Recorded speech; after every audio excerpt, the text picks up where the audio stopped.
Olá, seja muito bem-vindo ao quadro Saúde em Dia da TV Câmara de Resende.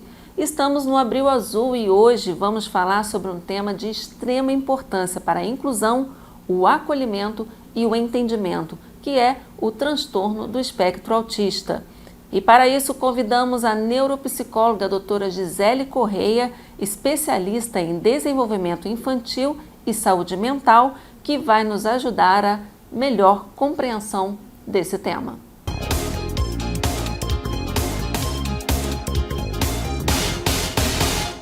Doutora Gisele, muito obrigada por sua presença e seja bem-vinda aqui pela primeira vez no quadro Saúde em Dia da TV Câmara. Eu que agradeço o convite, é um prazer estar aqui. Doutora, para começarmos, para compreender o TEA, a senhora podia explicar para a gente o que é transtorno do espectro autista e por que usamos o termo espectro? O que é um transtorno? É um funcionamento alterado que vai me trazer um intenso sofrimento e prejuízo. O transtorno do espectro autista é um transtorno do neurodesenvolvimento, então nós nascemos com ele. Há uma alteração na conectividade cerebral em várias áreas que vai gerar os prejuízos que nós vemos e conhecemos como sintomas. Por que a gente chama de espectro? Porque embora tenha um núcleo comum de sintomas, a gente vai ver que a apresentação desse sintoma na população, nos indivíduos, é muito variada. E a gente vai pensar para cada sintoma em termos de nível de gravidade. Não é sobre tenho esse sintoma ou não tenho. É sobre o quanto de cada característica do espectro eu manifesto na minha vida. E esse quanto dessa característica vai mudando ao longo da vida, tanto aumentando quanto reduzindo, dependendo das condições do ambiente dessa pessoa, do quanto de intervenção que ela teve, o quanto que ela conseguiu de acomodação no ambiente, adaptação, para favorecer o desenvolvimento dela.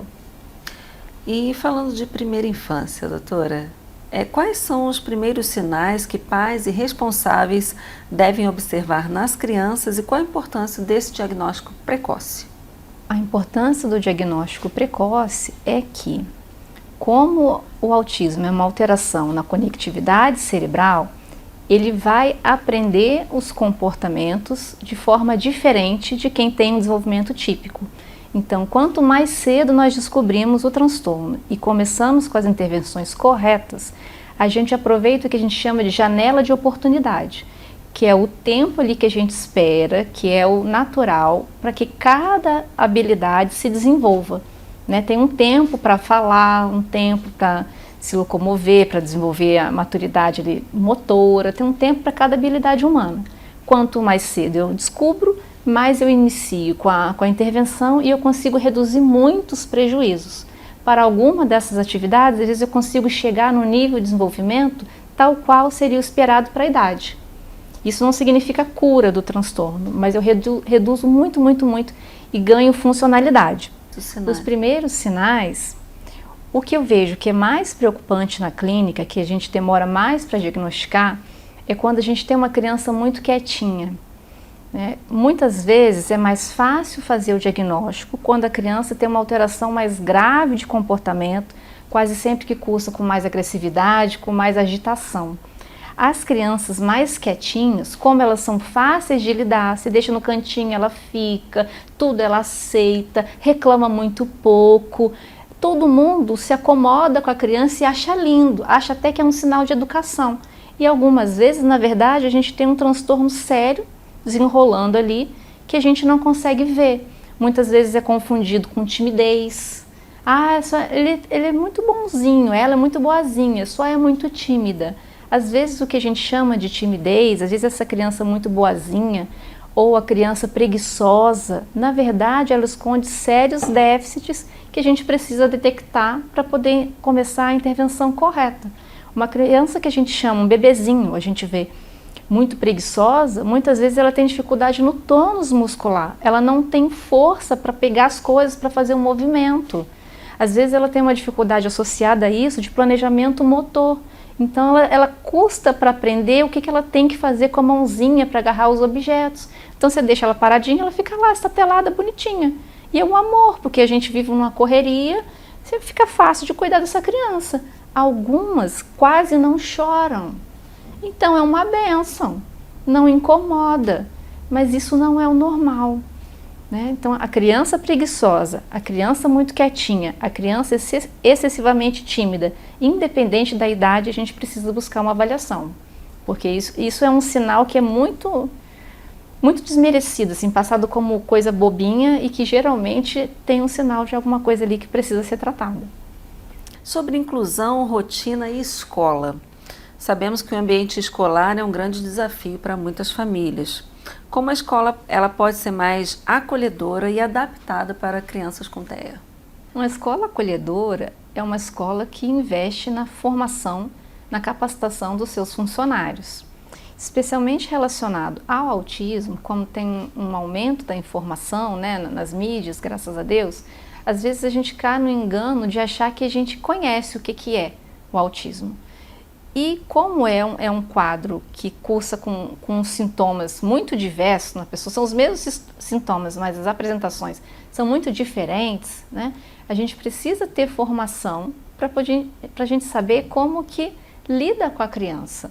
Eu preciso entender do transtorno, eu preciso ver as variações desse transtorno, para então eu pensar como que eu vou adaptar a rotina dentro do possível para aquela criança específica. A gente sabe que no autismo tem alteração da percepção sensorial. Tem uma alteração para cima, então eu percebo muito e me incomodo muito, tenho muita dificuldade com determinados estímulos, como luz, por exemplo, temperatura, como alta sensibilidade à dor, mas tem uma alteração para baixo, muito reduzida. Tem criança que não sente dor, tem criança que não percebe estímulo tátil, não percebe cheiro, e aí dependendo de como são essas alterações, eu vou precisar pensar na minha rotina escolar, o que eu vou adaptar para aquela criança. Né? E se eu não tenho formação, eu corro o risco de achar que todo mundo que chega com um diagnóstico de autismo na minha escola, eu já sei lidar, e não é bem assim. Da importância de políticas públicas voltadas para crianças atípicas, não é, doutora? Sim, exatamente. E, doutora, em casa, que tipo de rotina, cuidados os pais podem adotar para contribuir para o desenvolvimento dessa criança? A principal, que serve para todo mundo, é ter uma rotina bem estruturada. Qual que é uma das características centrais do autismo? O comportamento rígido. Um padrão rígido, repetitivo de comportamento. Então eu tenho um cérebro que quando ele traça uma rota, quando ele espera que alguma coisa vá acontecer, ele fixa naquilo e quando eu tenho a menor variação, eu vou ter uma dificuldade muito grande de lidar. Às vezes tão grande que eu vou fazer uma crise emocional. Quando eu tenho uma rotina bem estruturada, eu gero previsão para essa criança ou mesmo para um adulto, que eu estou falando para criança vale para adultos também. Eu gero previsão, então eu sei qual é o próximo passo, com isso eu reduzo a ansiedade, eu reduzo o estresse, eu deixo esse cérebro que já tem ali as suas dificuldades de conectar informações e estímulos, mais relaxado, mais capaz de lidar com aquilo que ele tem para o momento. Né? Especialmente as crianças, que já vai ter mesmo uma imaturidade própria da idade, independente de ter autismo ou não. E que já vai ter uma dificuldade de lidar com problemas, de lidar com o imprevisto, isso é o fundamental. Se a gente faz um diagnóstico bem feito, a gente inicia o tratamento com os especialistas, mas em casa a gente não tem uma rotina estruturada, a gente vai ter uma criança que vai fazer muita crise, uma criança que vai ter dificuldade de controle de comportamento, que muitas vezes a gente vai precisar entrar com alguma medicação mais pesada para ajudar a dar uma regulada na agressividade, na ansiedade, quando às vezes uma boa rotina a gente consegue abrir mão disso, consegue dar um bom fluxo. Doutora, e agora sobre sociedade e consciência? Existe ainda muito preconceito e desinformação nesse sentido. Que mitos a senhora acha que é importante desconstruir no que tange ao autismo? Um dos que eu vejo mais no consultório, que atrapalha bastante o diagnóstico, é que autista não olha no olho, né? E na verdade, como é um espectro, então espectro não é sobre faz ou não faz, é o quanto que faz e qual é o comprometimento. A questão do olhar para o autista é que ele não usa o olhar para se comunicar, para regular a comunicação. Não faz o que a gente chama de atenção compartilhada, de triangular o olhar. Eu olho para você, eu olho para a jarra, Se você não tem autismo, tem uma grande chance de você entender que eu estou querendo te mostrar alguma coisa. A gente está numa situação social que a gente não pode falar muito, principalmente se a gente tem intimidade, a gente olha para a pessoa e a pessoa já meio que saca, Entendeu? Pelo menos pesca que tem alguma coisa ali que ela tem que prestar melhor atenção. Esse comportamento de usar o olhar desta forma, que é o que está comprometido no autista, né? Os autistas nível 1, que a gente fala, que tem os sintomas leves, né, tem menor prejuízo, geralmente tem a inteligência preservada ou até uma inteligência acima da média, consegue manter contato visual e às vezes sustentar esse contato até bem legal, assim, que a gente nem sonha que a pessoa tem autismo se a gente não conversar sobre isso com ela, mas vai ter dificuldade de usar o olhar para essa forma, para regular a interação. Então é muito comum, especialmente em criança, quando as mães vão lá aflitas para algum profissional, fala, doutor, eu acho que meu filho tem autismo, será que ele tem autismo? Aí vem o profissional e chama a criança, se posiciona atrás, né, da criança e chama pelo nome. A criança olha, né, vira e olha para o profissional, aí já descarta o diagnóstico. Ah não, olha lá, ele está olhando, ele respondeu o nome, não tem autismo. E na verdade isso não descarta o diagnóstico nenhum, né? A avaliação diagnóstica ela é mais complexa do que isso, a gente precisa observar mais coisas, precisa ter uma coleta de dados muito mais profunda. E um outro mito que também atrapalha muito, mas eu vejo que atrapalha mais até o tratamento, é que autismo é só coisa de criança, né? Se é um transtorno do neurodesenvolvimento, essa criança vai crescer, né? E muitas vezes, quando a gente ainda é criança, mas está no espectro, a família vai se acomodando, vai percebendo que tem ali uns comportamentos diferentes, mas a família vai se acomodando, né? É natural nosso perceber que alguém do nosso convívio tem uma dificuldade, a gente já ir ao encontro e compensar aquilo, às vezes até inconsciente. A família vai se acomodando, vai ajustando o ambiente de forma que funcione melhor para a família e para a criança, e aí muitas vezes a gente não percebe os prejuízos do autismo. Quando que a gente vai perceber quando existe essa acomodação? A gente vai perceber no meio para o final da adolescência, porque aí eu vou esperar que esse meu filho tenha mais contatos fora de casa, tenha um funcionamento mais independente, tenha uma desenvoltura social maior, e é onde a gente começa a ver que não funciona muito assim. Parece mais imaturo, parece mais dependente, parece com baixa autoestima. Geralmente as famílias chegam falando isso, ele tem baixa autoestima, ele é muito inseguro, ele é muito tímido. Na verdade, às vezes ele tem autismo, ele ou ela, né, tem autismo. E na fase adulta também, porque daí muitas vezes eu tenho uma inteligência preservada, eu consigo fazer uma faculdade, eu tenho excelentes notas, mas eu não consigo ingressar no mercado de trabalho. Ou eu ingresso e não consigo permanecer, porque a parte técnica eu aprendi bem e executo, mas quando eu preciso de habilidade social e de interagir, eu não dou conta.